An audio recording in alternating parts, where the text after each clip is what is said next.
Hi guys, welcome back to Amor, Chaos, And conversations. where the love is big, the chaos is real, And the conversations are deep. Cheers. Cheers. So we're on episode 7. That's my lucky number. Lucky number 7. And this episode we are talking about breaking generational curses. Oof. The deep one. Yeah. Another one. We're going to hit you with the heavy. Well, in this topic, we're going to start discussing about cycles of poor communication.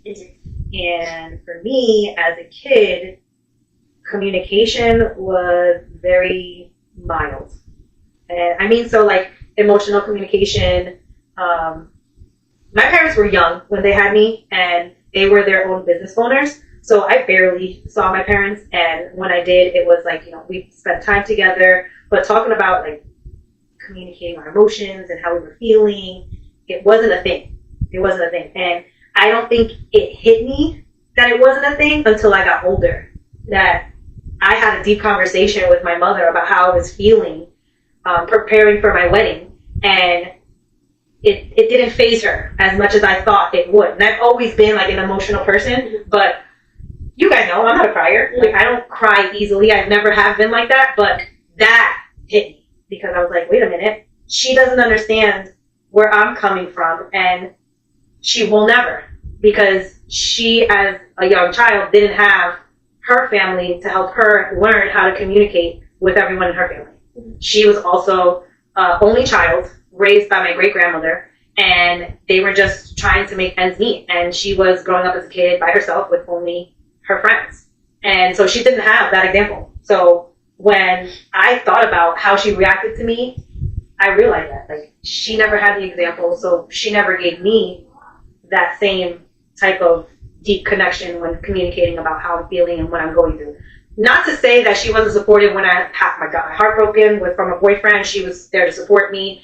When I had, broke down about school and grades and things like that, like, she was always trying to uplift me. But when it came to something that she was doing that affected my emotional state, it was like, well, I don't understand why you feel like that. Mm-hmm. And that was like heavy for me to understand and to take in. Like, I don't want that for my family. I want to be able to have them express that to me and to take in, like, they're feeling some type of way. I made my kid feel like that. I need to own up to that, and I have to take that in and say, you know what, I gotta change. And so, like, moving forward, when my kids try to express themselves, or even if they don't, because they're boys. Boys are not really to the type to express themselves. But I try to pull it out of them. Like, I talk to them about their day. I talk to them about how they're feeling throughout the day. If they, had anything that made them happy, if they had anything that made them sad. And I talk to them because I want them to know that I'm there for whatever conversation they want to have, that I'm there. Me, communication, I'd say the same thing. We really didn't have too much communication. Like, with my mom and my father. Well, with me and my mom, it was the basics. Mm-hmm. She was there, but when it came to her and when I expressed myself and how I felt about certain things, and I could bring some up. I always told my mom, like, I felt like I was like the niece instead of the daughter. So I should think that. Like nothing. So I had cousins, and every time we were together, it was always like catering to them. And I told them as we got older, like, you never noticed, like, my mom catered to you more than she catered to her own kids. And when I explained that to her, it was like, I don't know what you're talking about, kind of thing. And then I really started talking about it when I had kids, because then I started noticing, like, for the special things, like birthdays and little things like that my kids do. It was like, she would come, not as a grandmother, but, like, I swear, like a family friend. Like, she would poke her head for like 2 minutes and leave. Like, little things like that. And I'm like, and I looked to, like, it got to me so bad that I still remember it to this day. I called her and I'm like, my daughter's birthday. I was like, it was your granddaughter's birthday. You literally came with a bunch of people and then left to go party. Like, this is your only granddaughter. Like, you should be here. You should be celebrating her. Like, I feel like you're not a grandmother. You don't deserve that title. And I had to have, like, that tough love with her for her to, like, kind of understand where I was going with it, because she was just, like, oblivious. Did she take it or no? It took her longer. I'm not gonna lie. After I had my kids, she was still, like, loopy. But then she came around eventually, because I started giving that love to her. Like, I'm not looking for you. You don't want to be there. I'm not gonna force you to be there. So I think she got the hint, and she started being more present. I feel like your Latin mom is also younger in a sense, where mine is stuck in his ways, like, because that's all he knows, right? Yeah. And so to try to get him out of to break his own curses, he can't see it because he doesn't know any different, right? Yeah. And so for me, for part of communication is, my mom passed away when I was 7, and everything was hidden from us. Like, oh, she's okay. Like, at the moment, she's okay. Like, I didn't get, she had breast cancer, that she was on hospice until I got older, and I was like, oh, she was at home. That means she was on hospice, you know? Like, I didn't get all that information until I was older, and then I was putting everything back together by myself. And I regret a lot of that, because a lot of those situations I could have, at least in my mind, I think I could have treated the situation differently and try to be more present, even though at 7, you think that the kids don't understand what's going on, but you do, right? And I think at the moment I was like real trying to shelter myself because I knew what was coming, and because I wasn't getting a lot of information, I was just like, I'm going to go outside and play. But I feel like if I knew the information, I would have been more present. So in that instance, if anybody's sick in my family, my son is the first one to know, because I want him to understand that people die, that people get sick. You know, my dad had cancer, my mother-in-law both had cancer, and my son was only 5 when my dad had cancer. And I had to explain to him what cancer was. I found books. I tried to make it as kid-friendly, but for him to understand that, you know, things happen and there's cures for it, and he might not get better from it, or he might get worse, but it's here, and you need to understand it. You need to go see him. You need to be present. If you need to talk, you know who to talk to. And that's where I had a lot of my conversations with him, you know, try to be as emotionally present for him at the moment, you know. So that was like my biggest thing going into my relationship. I was like, if we ever have kids, I want to make sure that we tell them everything. Like, if somebody's sick, we need to let them know so that they can not regret it. Because I was like, oof, I regretted that for years. Yeah. It was a trauma for you. And I understand, like, at the moment you're trying to make sure that your kid doesn't get hurt, but you're hurting them more at the end, right? Yeah. The way you're feeling about feeling like you could have made more of those moments, that's what they're leaving you with. And you don't want that for your kid. And I understand he was like, oh, she's only 7, my sister was only 9, but there's times that, like, when Lewis was 5, I was like, oh, he understands so much in passing, right? And he would pick up stuff in passing, and I'm like, oh my God, he just understood what was happening, and he spoke about it. I'm like, that was me at that age. I understood that, but I blocked it out because nobody was really giving me the information that I wanted to know or needed to know. In his mind, he was probably doing the right thing and protecting you from knowing without, because nobody ever told him. He was never in that situation, so he didn't know how to go about it. And he was probably grieving himself, going to be a single father and dealing with losing his soulmate and then having to raise only 2 daughters. Like, I understand. I totally understand the situation. I just didn't want that to happen to my own kids. But there was also, like, the communication between you two where he could share that with you? Like, he didn't, right? Yeah. So that could have been a moment he could have had you to communicate with, you and your sisters, to make that connection with you guys, and to, like, have you guys share how you're feeling about what's going on, and then him share with you guys. That could help bring you guys closer too. Right. You know, and I don't think they gave that opportunity either. But I also feel like it was a curse that he didn't know how to break within himself too, because he grew up one of 13, and he was the oldest. And his dad passed away young, and so he raised the 13 because his mom was sick, right? So he was always the head of the house at a young age. And then to come here from Puerto Rico and then be in a marriage and somebody's dying, and he's like, okay, I just gotta go to work. I have to do this, and then try to make everything so kosher, right? Kosher, so that nobody gets hurt. He was trying to be the mediator, but, like, it wasn't the right way. Yeah, he wasn't understanding the damage. He didn't understand the damage that he was doing in the long run. Yeah. And that was communication all around. He was a guy, like, an old school guy, right? Like I said, his parents died, or his dad died when he was young, and then he had his mom who was sick, and so he was raising a lot of kids. So he didn't see the love and attention that we know how to give now, how to communicate, how to be like, oh, how was school? Because it was him making sure all the kids were going. He was a parent. Yeah. And so I don't think he knew how to do that to us when we were younger, and there was no communication. It was always like, why? It was always us saying, why not? Because I said no. And we were always like, well, why? No, that's it. I said no. And we had to be like, okay, he said no. Never sit down and the conversations I have with my kid now. I'm like, this is why, and explain it in depth. Never that.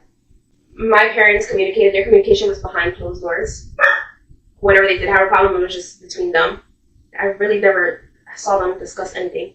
But I feel like even the communication that they did have would kind of go in one ear and out the other. Like, I would hear my mom say, you know how we spoke about this? She would talk to me sometimes about that. Like, we spoke about this, and this, but then nothing's changing. So, for me, going into a relationship, like the first thing I told Matthew, when we got together, I was like, communication for me is like the biggest thing, because I want to know what's going on in your head. I want to know if there's something you don't like. I want to know if there's something to change, because I want to work on changing that. If I don't like something and I talk to you about it, I don't want to talk to you about it today and then a week later you go back to the same thing. Mm-hmm. And or hold the grudge. Yeah. Like, I'm seeing that for my parents were together since I was all through high school and everything. And I constantly saw that. And I knew, like, that's not what I wanted. I wanted somebody that I could genuinely communicate with, that would understand, and that would take it all in. I think that's where. Yeah. See, and that, I know we're going on to reflect, but I think that's hard for me. When I first got into my relationship with my husband, and I felt something, I wouldn't communicate. And I think that comes from what I saw in my family. Yeah. That's exactly and I will, like, stay quiet. Even though I'm upset, I won't express exactly what's wrong with me. It's almost like I'm too proud to express what's wrong. And I don't know why I'm like that. It just comes off like that. And then it took me little by little to know, like, I gotta communicate, because he's not going to be able to understand me. And then I don't get fixed. Right. I was the same way too, in that sense. And I learned that from my dad. Like, my dad would completely shut down when something was horrible, and you'd be like, oh my God, he's so mad, what's going to happen? And you're like, you're there scared shitless, because you don't know if he's going to talk to you or he's going to be yes, right? Like, you don't know what's going to happen. And I learned that, I 100% learned that from him. And in the beginning of my relationship, I would do the same thing. And he'd be like, we need to talk. It's not going to get fixed any other way. Yeah. And I'd be like, I need a minute. I just need to calm myself down. I came from a really strict household. Like, my dad was very strict, and I got disciplined a lot, right? And so I learned how to shut myself off. And I brought that into my relationship. And he'd be like, nothing's going to get fixed that way. We're not going to change. It's going to be a cycle of things happening over, because at the moment we're going to be like, all right, let's just forget about it. And then it's going to happen again, and we're all going to be upset again. You're like, you need to talk. And I'm like, okay. Well, I learned how to open up to him and have meaningful conversations that way, but it took a while. I think communicating was my hardest curse to overcome. Yeah, for sure. I don't know. I guess I've seen it so much in the effects. I was older too. I was the oldest. So my siblings were kind of like oblivious to everything. I felt like I was the opposite, and I saw everything happen. Like, even now I talk to my parents, I'm like, why you guys didn't, because they ended up getting a divorce, but I was like, why didn't you guys get a divorce earlier if you knew you weren't happy or nothing was changing? Like, it would have been better for the both of you guys, because they're so much better as friends. Mm-hmm. But back then it was all about staying together, fixing it, and for the kids, and honestly, for how other people looking in too. Yeah. Because it was also that. And when I grew up, I'm like, well, what took you guys so long to just be like, no, like, it's not working, and that's okay. Like, you don't have to sit there and, like, struggle or, like, not be happy. Because that was, like, my biggest thing. Yeah. I was like, I want to be happy in my relationship. I want to have that communication, because I know if I don't, I know what could happen. Mm-hmm. So I think that's why I went in full in, like, okay, communication is going to be everything. Because I just didn't want to deal with that. Yeah. I didn't want to deal with all the things of holding on. Because, I could grow up and the things I want to break is the things that I keep, Yeah. So I was like, what if I don't explain this in the beginning, then we end up going unhappy. Or I would never know that he's unhappy. And if I could change that, and if he could change the way I feel or something, then why not work from it in the beginning until it's too late? When it's too late, you can't fix nothing. Yeah. Communication is literally the base of everything. Right. Toxic family dynamic. Okay, I'll go first. So, I was the firstborn. I was also the girl. And I felt like in my family, I was put up here. So I had to achieve everything, and I had to make sure I followed all the rules, that I was responsible, that I was respectful, that I represented my family in the proper way, that I didn't say the wrong things, that I respected my parents, and I didn't cross the line, and all of these things I had to be because I was up here. But my brother, there was lower expectations. It's just the way he is, it's just how he learns, it's just how he's growing up, it's just how he's this, how he's that. And that has followed me through adulthood. Like, that has never changed. It has been the same thing. Mind you, like, I love my family, but I know there's a different expectation for me than there is with my brother. Even as an adult, like, I am expected to make sure that I come visit you for all holidays, that I am present and involved in the text messages and phone calls if need be. Like, that's expected of me. But when it comes to my younger brother, there's no expectation there. It's just how he is. That's the same answer I've been given since I was a kid. That dynamic has been the same for so long. So, with that being said, when it comes to my kids, they're two different children. I don't compare them because they're two different children. I never think one... But you don't parent them the same. I don't parent them the same. Yeah. The expectation, there's different expectations for them, but I want them to achieve the same thing. I want them to both be successful. I want them to both be respectful to me and their father and whoever they meet. And I get so proud when I hear people tell me all the time, like, your kids are so respectful. Your kids always say good morning. Your kids are always sweet. Both of them, they're always praised the same. And that is because I have the same type of expectations for both of them, but I know that they're different children. Yeah. And I don't take that away from either one of them. I don't make one feel more than the other and vice versa. And I know that because I didn't want what I had with my family to cross over to them. Yeah. My mom was 1 out of 9. So everybody fend for themselves kind of thing. And she moved out early. She raised the family early. She was like 16, 17 when she had me. So everything was like fast paced. Like, you figure everything by yourself. Figure it out. Because that's what she had to do. And my father, young too, left.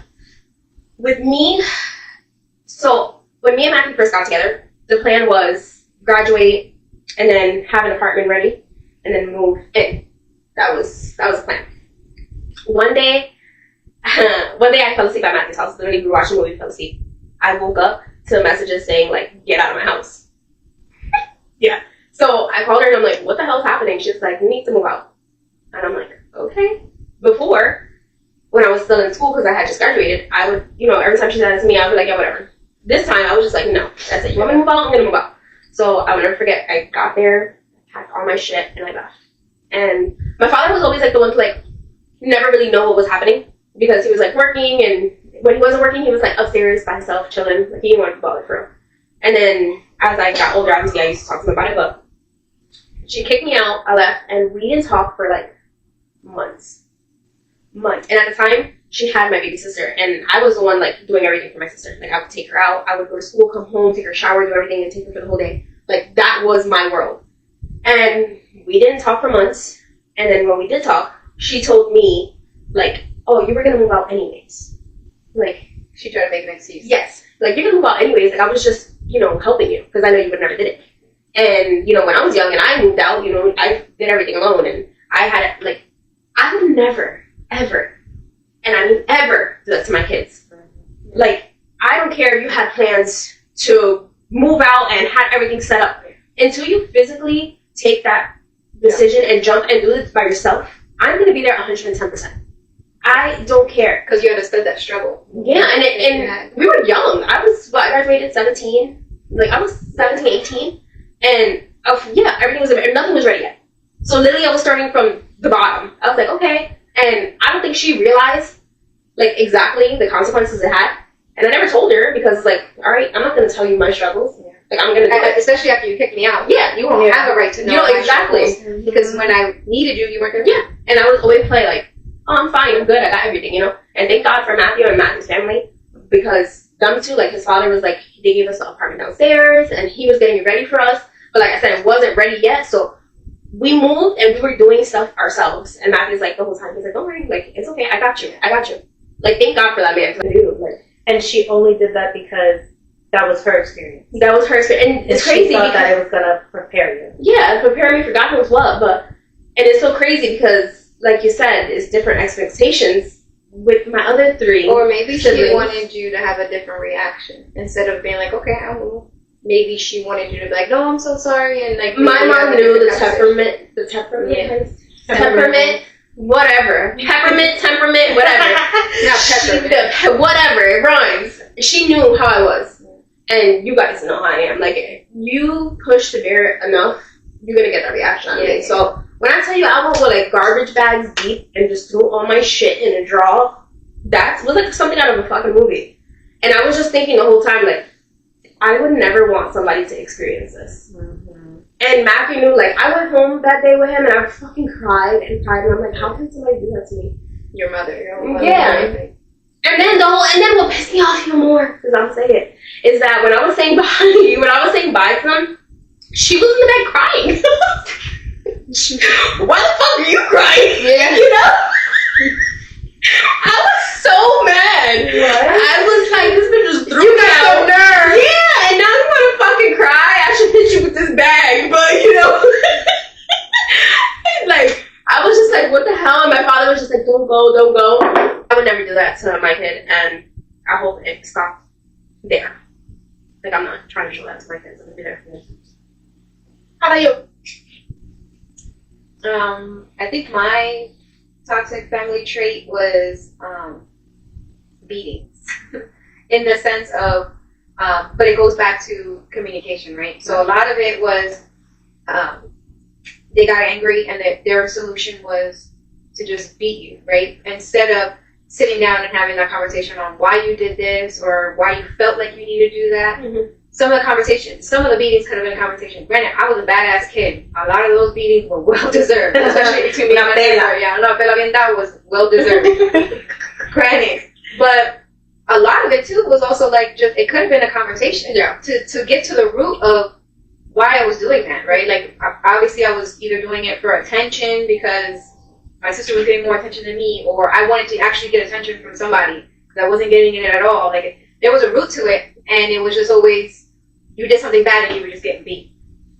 And that, you know, like I said, it goes back to communication. That's where with my family, I'm always like, all right, sit down. Let's sit down and have a conversation. Like, if you get in trouble at school, I tell him, I want to know the second you get out those doors, because I'd rather it come from you than come from the teachers, right? Because then by the time I hear from the teachers, I'm well prepared. I already know his side, and then I'm hearing your side, right? Then I know how to deal with it. But if I'm just hearing on one side, by the time I see you, I'm fuming. And I'm ready, you know? Mm-hmm. So I built that trust in him that he can always come to me, or to his dad, whether he thinks I'm going to be upset or not. He still has trust that I'm going to be there to protect him, and his dad is going to be there to protect him. He might get in trouble, but he's not going to be as much trouble because he told us first, right? And that's where I wrote my, you know, that part in my life, because I was just always getting beat. But that's what also that's all he, right? Yeah. That's all he knew too. Right, like I said, his dad died when he was young, but in the time being, his dad, my grandfather, always drank. So he was always, there was a bar there, he was always drunk. And when he came home upset, when there's 13 kids, like, that's a lot. That's a whole team, like a whole soccer team, right? And so it was a lot to handle. When you come home drunk, the next person to beat would be him, because he was the head of the household. He was the one who was responsible. So he got a lot of beatings for his own siblings, you know, and that's what he knew. And when he came into, when we came into his life, and then my mom passed away, he didn't know any better, right? He didn't have a wife to be like, hey, maybe you should talk to her, or, you know, talk to both of them, and he didn't have that. So his way of going about it was beatings. Mm-hmm. I gotta say that too. I deserve more. Every now and then. I think that's like most of the kids. Yeah. So, you know about our readings. Mm-hmm. I was bad. I'm not gonna lie. I was a very bad kid. At least you know it. I was a very bad kid. I really was. I swear that I was not a bad kid. I was being like traviesa. Like I was very daring to do stuff, and then I would get. I was mad. That's why I tell my mom now. Like I was the only fucking good kid. And you do that stupid shit. I tell her now, and she's like, "Yeah, you're right. Like, I get where you're coming from now." But I was always feel like your family still has problem communicating with you. Oh, so this is one thing that like pisses me off. Like, and it's not only my dad; it's older family members, whether it's aunts, and I don't have any grandparents left. But when I did, it was like this too. They'd be like, "Oh, you don't come see me, or you don't call me."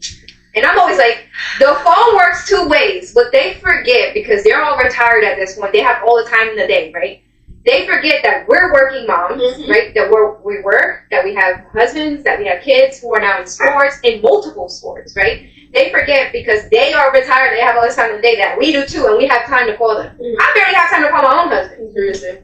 I feel like it's this dynamic of like they're older and we have to respect that they're older and we have to bend for them because they're older family members and cater to them, right? And they don't seem to get that now we're also older adults and we have our lives. You can also pick up the phone and call. You can also get in your car and come drive to see me or your grandkids. Yeah. And there are multiple sports that they have. Schedules are posted. Pick a game. And if you can go take your butt to go get your nails done or go do something with your friends, you can come see your grandkids too. I said that with my whole chest. You did. And a finger. And a finger. Anyway. And you know what? That used to upset me so much in the beginning when Louis first started playing sports. Because he started at 3. I used to send out game schedule and be like, hey, this is your game, his game schedule. Pick up a couple games. Let me know when you're coming. Like, you can come whenever. Even stay the night, whatever. Never would show up. And it used to upset me so much. And then I don't know when. I can't pinpoint a moment that this happened. But then I was like, wait a minute. Why am I caring? I'm not begging absolutely nobody to be in my kid's life. You could disappoint me, but you're not disappointing my kid. And there was to a point that you said like, oh, he's coming, and then they didn't show up, and then he would be upset. So then I got to a point that I was like, I'm never telling my son anything until they come, and then it's a surprise, right? And then I got to a point that I was like, I'm not asking you at all. No, that's where I am. If you want to be in my son's life, you'll ask me. I'm the same way. I don't send schedules anymore because why? You're wasting my time, honestly. And I've now communicated with my kids, and I explained to them, you're not missing anybody. You have your mother, your father, and your sister and brother, or sister and brother, whatever, however it is, to be there to watch you. That's all you need. You don't have to sit there and wait for anybody. Nobody's losing sleep to watch you or nothing. They know the schedule, and guess what? Now that they don't know the schedule, it's on them. If they want to come, they can ask you, when is your game? Let's see how many requests you get. Let's see who asks you to come. And if they don't, guess what? It is what it is. You're not missing anything. And that's why I say, I try to tell my husband, even my son, I go like, you're not missing anything. They are. Yeah. Exactly. Because you have your support system. Whether it's one of you guys picking up, whether, it's Vinny's family picking up or whatever, but you got the people who are there, who want to be there. I'm not begging nobody to be in his life. I don't care who you are. Yeah. I'm not begging nobody. Yeah, that's one of the cycles I'm trying to break for my kids too. Like I said before, both of my parents were younger and they owned their own business. So when I played sports, like my parents were non-existent at any of my games. Like I played softball, I played volleyball, I played soccer. They were non-existent at any of my games, and it was because they always worked, and that was the excuse. Like my dad even forgot me at school one day. Like literally, he forgot me at school one day, and because he was working so much. And not to say like he didn't love me, but he had so many things on his plate that he just forgot me that day. But on the side of them and sports, like I've tried to be there at all of their games, and I have done the same thing as Edie has done. I've sent their roster, their game schedule. Like I've told them, invited them to plays and things like that to come and see them, and I get excited when they actually do come because I know my kids appreciate having them there, but I don't let them know if they are or aren't because I don't want them to feel disappointment, And I've had my kids ask. They've asked on their own to their grandparents, when are you going to come to my games? And when are you going to? And that breaks my heart because I'm like, you see, your grandkids are asking you, and you still make some silly excuse, and you have more time now. You have more time now, and you're still not present there. And it's their loss. It's their loss. I'm not going to push it anymore. I'm there for them. My friends, my sisters, they're there for them when it matters the most. And that's who they're going to remember being there. And if they want to show up, they show up. And I appreciate it if they do. But if they don't, they don't. And that's that. But I'll never forget my youngest kid. He plays soccer, and he loves that sport. Out of his own heart, he loves that sport. And my father played soccer when he was younger, and that was the sport that he played in Colombia, and when he came here, he played for the Metro Stars team. And soccer was like a big thing in my family. I was there for every game as a kid. I was around the soccer team all the time. I got to tour in the Metro Stars game and everything, so like I was in it. And now to see my kid loving it, I thought like this was going to be the way my father connect with my son. And it's not there. the expectation I had. And I need to remind myself that it's okay. I'm still going to embrace the love that he has for the sport. I'm still going to tell him about the fun things I saw with his grandfather. We took him to his first game at the MetroStars Stadium, and that was amazing. And I wished my dad was more involved with him and taught him more, and he's not. But that's okay, because we are. And we keep that spirit alive for him, you know, to keep him interested in the sport and to keep his love there in it. So that was his moment when my son asked him, like, when are you going to come watch me? And he just said, I'll come to one of your games. And I think we say that it's okay at this moment because we know we've had the arguments, right? We've gone blue in the face trying to make them change, but they're so set in their ways that they can't see past those blinders. They don't think they're doing something My husband wrong. does not want me to have that argument. No. I've had the argument. He says, let it go. And I understand where he's coming from, but the thug in me doesn't want to let it go. the gangster, right? I don't want to let it go, so sometimes like I feel like I just need to throw the jab. I mean, if you see this, you're going to see it, but whatever. Oh, I throw jabs all the time. I don't fuck no more. He's like, don't do it. There's no point because they've always been like that. He's like, they were like that with you. They show you they're like that with their grandkids. Right. It's going to be like that. You're going to just waste your breath. No, I agree. That's I like I was saying before. I was saying I've come to the conclusion that they're stuck in their ways and they're not going to change. But I'm still going to get my jabs in. I'm done trying to change them. And see, we tried communicating. Yeah. Right? We've tried by setting schedules, by inviting them to come. That's communicating like we want you there. But, hey, we did our part. I'll do my best. Every day. All the time. I stopped, honestly. I used to be like, you know, you don't go, you don't get, I used to be down your next. Now I'm just like, do you go? Yeah. You're not missed, girl. Like, it is what it is. You don't want to come? I said I throw my jabs in conversation. Oh, no, not even Like, I anymore. don't even send any of that anymore. Now I get, like, when the kids go, oh my god, this is so good. I'm like, oh my god, you had a game? I'm like, yeah, I didn't tell you. Yeah. That's my only job. Like, yeah, why would I tell you if you don't go? But other than that, I don't listen to them. And my husband's the same way. My husband's like, you said it once, there's no need to repeat it. It is what it is. You're right. What is something that you inherited that you're proud of?